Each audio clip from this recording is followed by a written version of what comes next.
Well, people, I don't know what you thought of that, but it was pretty disturbing, Buzz. You know, the amount of increase of SWAT raids going on in this country. They say it was up to 50,000. It's probably more.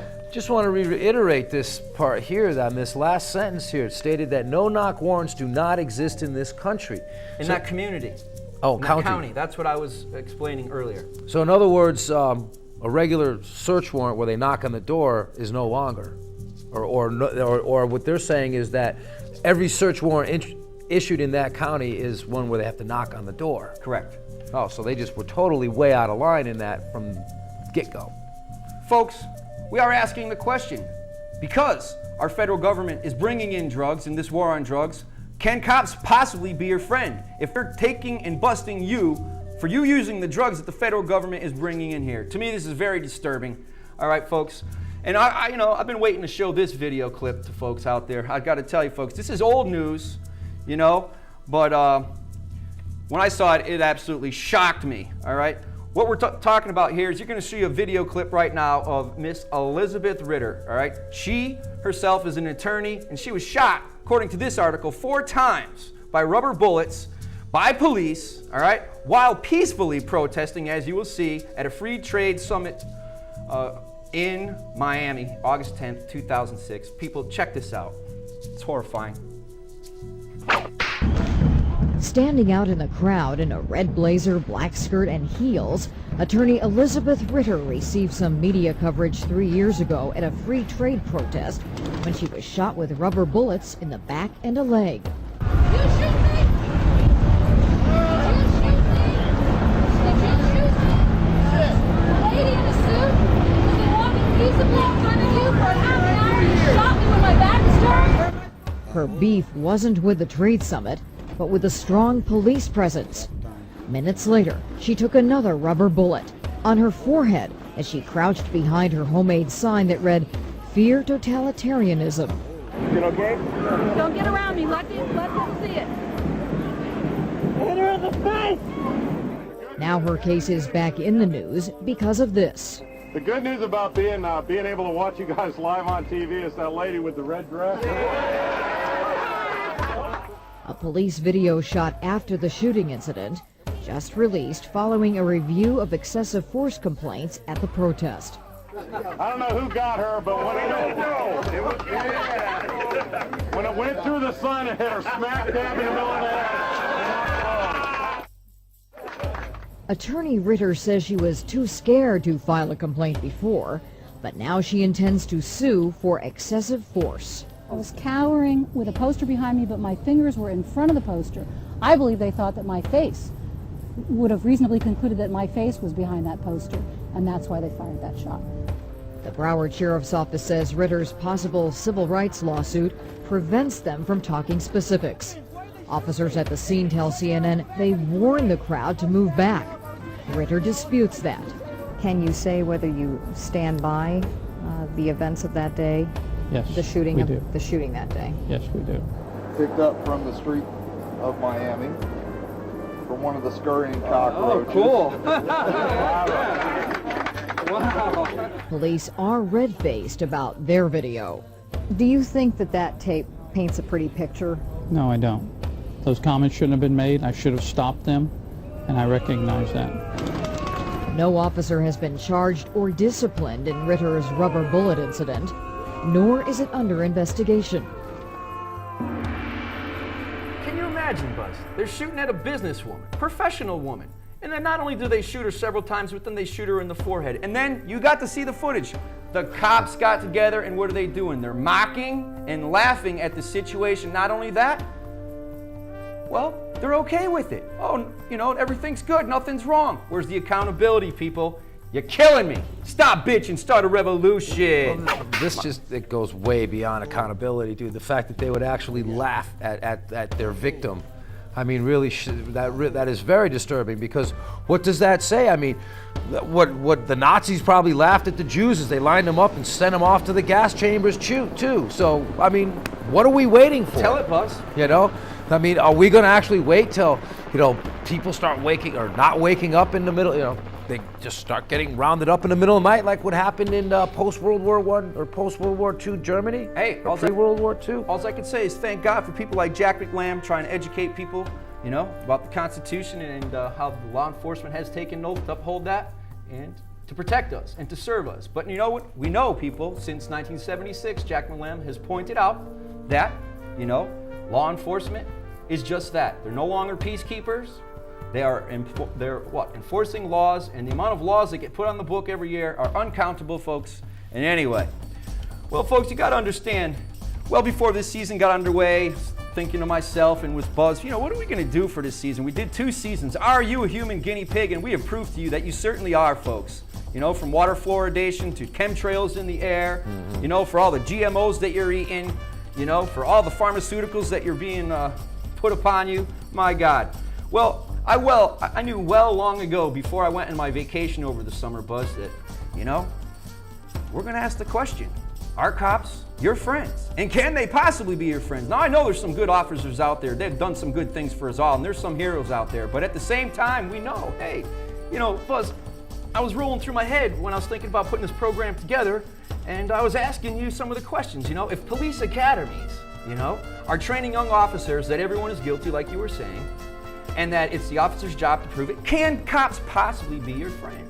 You know, they're the thin blue line, you know, and they're above the citizenry. This is what Jack McLam says that they're teaching these officers in their academies. If police officers are receiving raises for the number of arrests that they make, rather than for upholding the law of the land, meaning the Constitution, can they possibly be your friends because they're not serving you? You know, and again, I want to know who is funding all these, you know, roadblocks that, you know. We know who's doing it. The Rand Foundation, and we covered that. Goes all the way up to the Club of Rome, and these people, you know what? They're bringing the police state, and you're liking it, and it's making me sick. You know what? So, and if police departments receive percentages of the assets seized during these drug busts, they got incentive to bust you. Can they possibly be your friend? They're like freaking crack addicts going into these busts.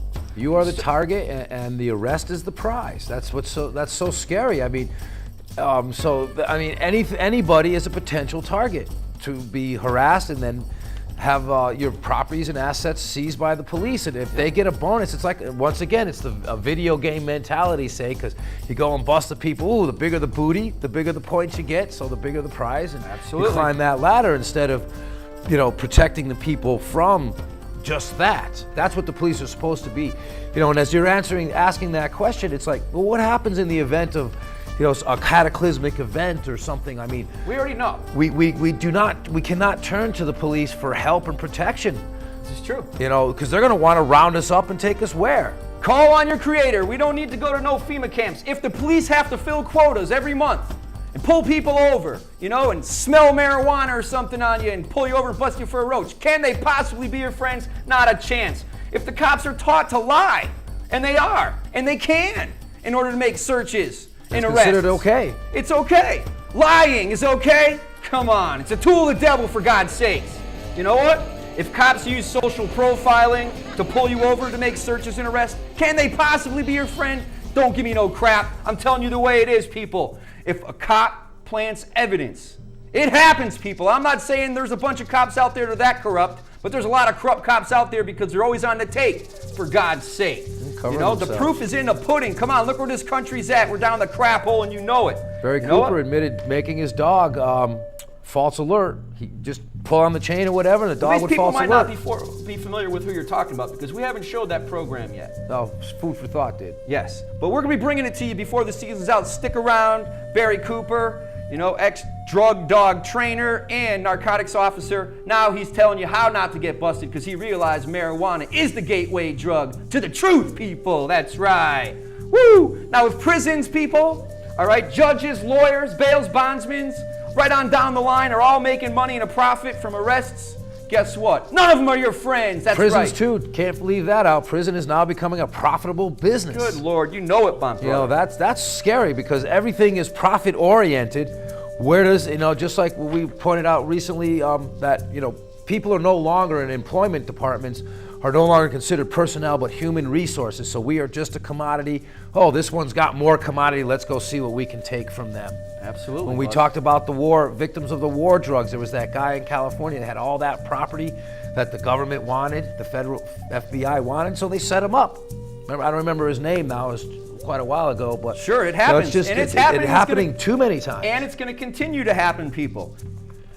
Folks, I went on my vacation, cross-country trip with my friend Rebecca, you know, and it was a fantastic time. And, you know, one of the places we went is to South Dakota, out in the Black Hills.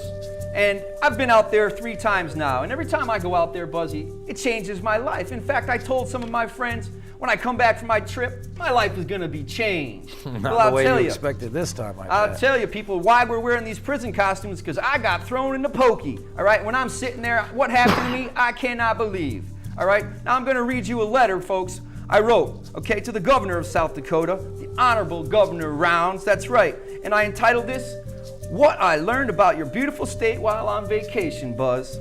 I said, you know what? I recently vacationed in your beautiful state for the 3rd time in my life. I was very excited to show my girlfriend, you know, to such treats as Harney's Peak in the Black Hills. In fact, I had told my friends at home, as I just told you, that I was going to come home with a life-changing experience. And so, as I said here, I wasn't let down, folks. You should know about me. I'm a 44-year-old, long-haired white male Christian with a love and respect for life and people. And this is my new life-changing story on the morning of July 27th in Minnehaha County. That's right, Minnehaha. God's a prankster, I tell you. I was pulled over by the police officer for speeding, all right? And my girlfriend and I were on our way home to Connecticut, all right? And we had spent way too much time in South Dakota, so I was a little bit pushing it, you know, 70 miles an hour throughout the whole Midwest, and all of a sudden you get right to the border and they knock it down, so there they are sitting there waiting for you to extract some more money out of you after you spent all your money on vacation. That's right. So, anyway, after the officer gave me a speeding ticket, the officer proceeded to let me know, folks, that it was his job to make sure I didn't have any illegal drugs. And he says, you know what? I'm going to search your car. And he says, you know why? He says, when I came up, I smelled marijuana on your breath. I said, you know what? That's a lie. And that's the truth, folks. I had been smoking the herb. But after an unlawful search without consent, guess what? Our auto was searched, and the officer found a very small amount of marijuana. He ransacked our car, and he took my beautiful glass pipe my good friend John gave me. But anyway, I was arrested and told that I would be given a urine sample. I had to give a urine sample back at the police. At this point, I reminded the officer that laws are supposed to be made and enforced in order to protect the property rights of people, and that my urine was my private property and he had no right to it. And he says, well, guess what? I said, if I refuse, he said to me, Buzz, we'll force you with a catheter. That's what he said to me. Ho-ho! I didn't say anything because he had already remembered my Miranda rights. I didn't say anything. All right, so